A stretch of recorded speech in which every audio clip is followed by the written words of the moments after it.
Alta Profit, assurance vie, retraite, immobilier, le meilleur de l'épargne en ligne depuis plus de 20 ans. Le Conseil en Plus présente Sud Radio, les incontournables de la gestion de patrimoine. Thomas Binet. Nous nous retrouvons comme tous les jeudis soirs avec notre consultante Catherine Boddenot, directrice marketing, offre et communication d'Alta Profit, pour parler gestion de patrimoine. Bonsoir Catherine. Bonsoir Thomas. Catherine, aujourd'hui on va s'intéresser aux enfants et aux petits-enfants.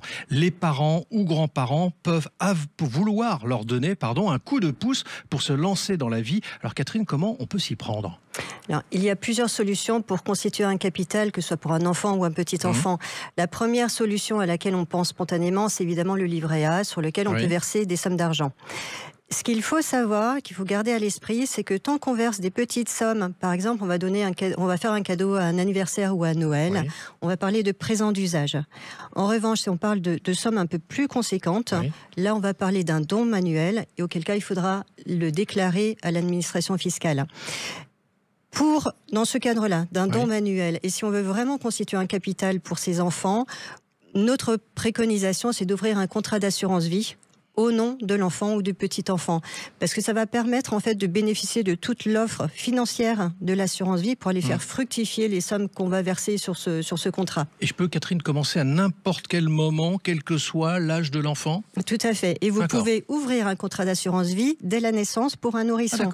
Et c'est lui qui sera le souscripteur du contrat. Ah oui. Tout à fait. Alors, ce qu'il faut savoir, c'est évidemment, ce sont les parents qui vont signer le contrat.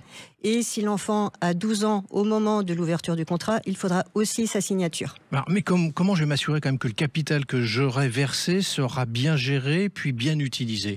Alors, il est possible d'accompagner le contrat d'assurance vie de ce qu'on appelle un pacte adjoint. Et c'est ça qui va encadrer le don manuel.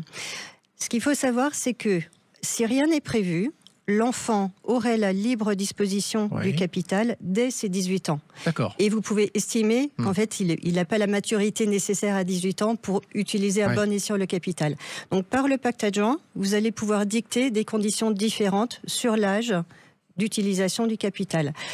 Un deuxième sujet, c'est que par défaut, si on ne fait rien, ce sont les parents qui ont un droit d'administration légale sur le patrimoine de l'enfant.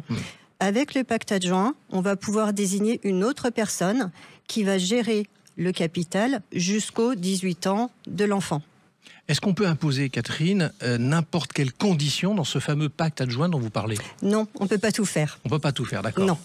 Les contraintes ne peuvent pas être excessives ni contraires à la loi. Donc si on reprend l'exemple de l'âge, on a dit qu'on pouvait repousser l'âge auquel l'enfant aura la libre disposition du capital au-delà de 18 ans. En revanche, vous pouvez aller jusqu'à 25 ans et pas au-delà. Donc si on prend un exemple, on va imaginer un grand-père qui ouvre un contrat d'assurance vie pour son petit enfant qui a 5 ans. D'accord. Il pourra imposer que cet enfant pourra accéder à son capital à partir des 25 ans. Et en attendant, il peut être décidé que ce sera lui qui gérera les sommes et non pas les parents. Et voire même qu'à son décès, il pourra désigner par exemple une tante qui prendra le relais pour la gestion des sommes investies. Bon, résumons-nous, si j'ai bien compris, ce pacte adjoint permet donc à la fois de protéger le capital et de s'assurer qu'il sera bien géré jusqu'à la date fixée. Mais malgré tout, Catherine, comment procéder pour faire un pacte adjoint ? C'est facile. D'accord. Le plus souvent, les compagnies d'assurance proposent un formulaire avec le contrat d'assurance vie. Donc il suffit de le remplir et ensuite il faut penser à le déclarer à l'administration fiscale. Et sinon, il peut être fait aussi devant notaire. Merci Catherine pour toutes ces précisions. On vous retrouve jeudi prochain pour un autre numéro d'Ose Investir, les incontournables de la gestion de patrimoine. Et je vous retrouve pour ce qui me concerne dimanche matin à 9h30 dans la matinale week-end. Sud Radio, les incontournables de la gestion de patrimoine. Thomas Binet. Avec Alta Profit, assurance vie, retraite, immobilier, le meilleur de l'épargne en ligne depuis plus de 20 ans, le Conseil en Plus.